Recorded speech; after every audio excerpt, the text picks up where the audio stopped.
The greatest of souls are those who have gone through much sorrow and refuse to surrender. I attribute this quote from my friend Hashmat Hussein to the people of Uganda.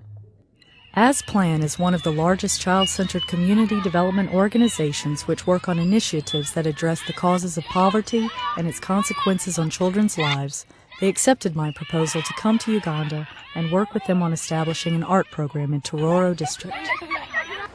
One of the things Fine Art can do is, like now it is going to teach many people there about it, because so many people cannot read, and some can just see a picture and they know what it means, and somebody reacts on the picture. People have never looked at art in a different way. People have looked at art as something visual and you enjoy as you see. People have never thought of it as something that can improve on our current programs, and particularly on the HIV/AIDS. The Empowerment Through Art project contains the process of putting ideas and emotions into a form of painting as a means of awareness and reflection. It gives people opportunities for creative expression and development of talents. From the beginning, successful Ugandan artist Justin Igala was brought in to give a local's perspective. Having a unique insight into the developmental process of his own country, he became an equal partner in this mission of ours. Well, when I came to Nullicut, they were surprised because they had no idea what Justin and I were here for. We show up, we start speaking to them, and we're saying, okay, you're going to paint now. And they looked at us like we were crazy because they've never done this. Some of them are uneducated, so they've never even picked up a pencil. And much less, if they can't write their name, they thought, how can they paint? How can they draw? And over time, we started working with them on just talking about issues. Justin did some example paintings, and we brought them here. I also brought paintings from Tororo Girls' School and said, look, these girls painted. They painted about your lives, about your community, your village. What do you think about it? And then they began to talk, and they got excited, and they were saying, oh, this means this and this means that. She's pregnant. Now they were from drinking the local brew, I don't know.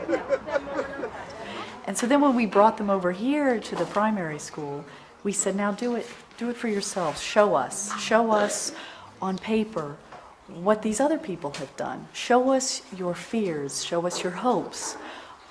Draw whatever you want us to know. I've drawn a pregnant lady and she's going to the hospital. If I paint it well, I can frame it. After framing it, like me, I can hang in my house to make my house shine.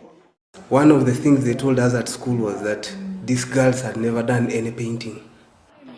So we had to look for an approach as to how to get into them. We wanted to cultivate an atmosphere where we would lead them into the art.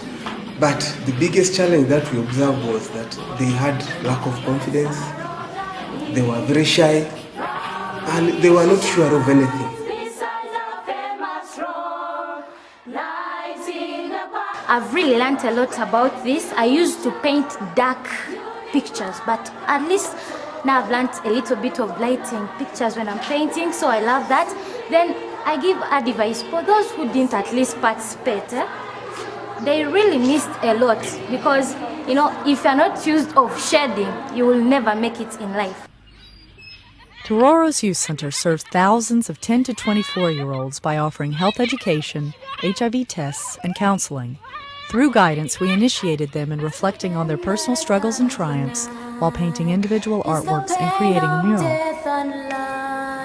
In this world which is so bad, they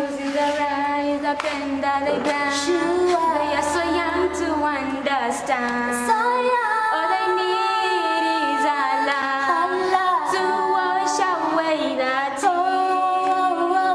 Yes, here is love, here is comfort that they need. The children understand. I have written a memory book. I, being a positive woman, one time I will die. So it is better for me to leave behind information for the orphans I take care of.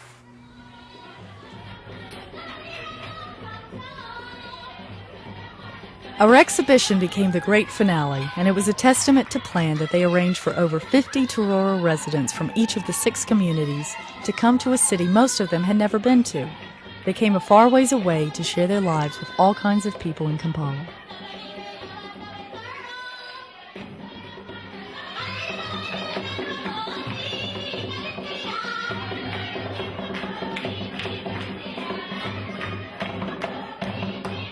Over the past couple of months, Hillary has worked together with Justin Ngala. They have partnered together with some schools and communities in Tororo to use art as a key component of our psychosocial support programs. And I'm here because Plan has asked me to write a program manual to implement the Empowerment Through Art program as a permanent project within Plan Uganda.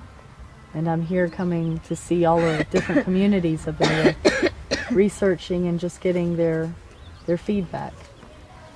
We have identified 22 schools that are going to compete in this art competition, and they will come here at the youth center and present their artwork. I see such a great improvement. Yes. Since we have been doing this project, I find that the project is very nice and it is helpful. Also, it improves also problems in the home, but it helps and cancels some other people in some other issues like home problems. So she's Nyadoi Susan. She says that she has been all along sitting in this place, but didn't know the meaning of such things, the messages. But each time she comes, she internalizes and she realizes that this is how an household looks like. My real dream is to see other artists come from where I'm from, come from here and exchange and take all of our artistic ideas and go to other developing countries, go to their communities. We take those artists and exchange them and put on exhibitions like what we're doing. And then it's an outlet for people to learn. That makes them want to get more power and more strength, see that there's another world besides where they're from. And then that gives them some empowerment to want to do something more with their lives, because we're all capable of that, no matter what our situation is.